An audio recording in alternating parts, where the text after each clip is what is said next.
बीडच्या मस्सादोगचे सरपंच संतोष देशमुखांच्या हत्या प्रकरणातील एक आरोपी कृष्णा आंधळे अजूनही फरार आहे। हत्येला 3 महिने झाले। आजपासून सुनावणीही सुरू झाली, मात्र या कृष्णा आंधळेचा शोध घेण्यात पोलीस अपयशी ठरलेत।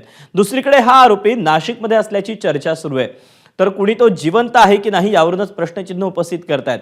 या सगळ्याचा आढावा घेणारा हा स्पेशल रिपोर्ट पाहूया। कृष्णा आंधळे गेला कुठे? मला असं वाटत नाही तो सापडेल। तर कृष्णा आंधळेला पकडा।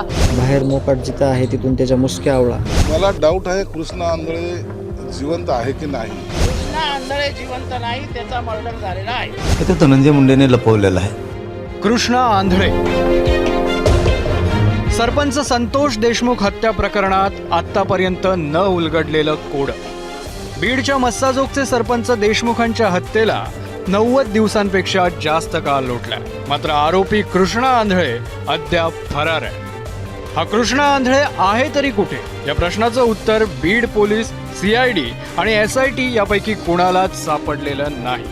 तपास यंत्रणा जरी अपयशी ठरत असल्या तरी नाशिकच्या काही स्थानिकांनी कृष्णा आंधळेबाबत मोठा दावा केलाय। निदर्शनात ब्लॅक गाडी मी सांगितलेली होती, ब्लॅक गाडी आहे ती। ब्लॅक टी शर्ट आणि व्हाईट शर्ट, त्या हिशोबाने तो 100% जो काही आरोपी 3 महिन्यापासून फरार आहे तोच आहे, कृष्णा आंधळे। तुम्हाला कसं लक्षात आलं की कृष्णा आंधळे असेल? त्यांनी मास्क घातला होता, तर मास्क जेव्हा काढला त्यांनी विदिन फ्रॅक्शन ऑफ सेकंड मी त्याला लगेच ओळखलं का हा कृष्णा आंधळे।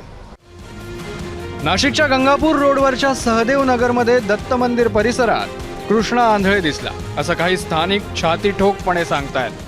बघितलेली व्यक्ती कृष्णा आंधळेच होता हे कसं? आंधळेच होता तो, 101%नी 10,000% मी सांगतो का तो कृष्णा आंधळेच होता। आणि तो मखमालाबादच्या दिशेने गेला, 2 जण मोटरसायकलवर होते, एवढी मी खात्रीने 10,000% मी सांगतो का तो कृष्णा आंधळेच होता, एवढं मी 100% सांगतो तुम्हाला सगळं। तुर्तास तरी नाशिककरांच्या डोळ्यावर आणि शब्दांवर विश्वास ठेवून पोलीस कामाला लागले।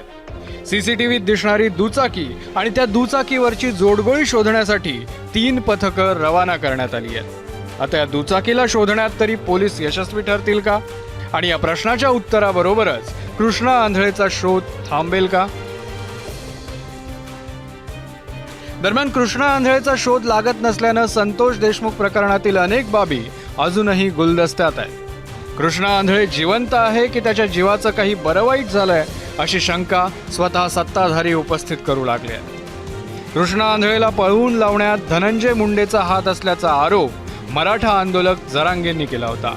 या झाल्या जरतरच्या गोष्टी। खरं काय आणि खोटं काय हे समजण्यासाठी कृष्णा आंधळे सापडणं गरजेचं आहे। आता कृष्णा आंधळे पोलिसांना सापडणार की कायमस्वरूपी त्याची फाईल सिक्रेट बनून राहणार? मुकुल कुलकर्णी, ABP माझा, नाशिक। ABP माझा, उघडा डोळे बघा नीट।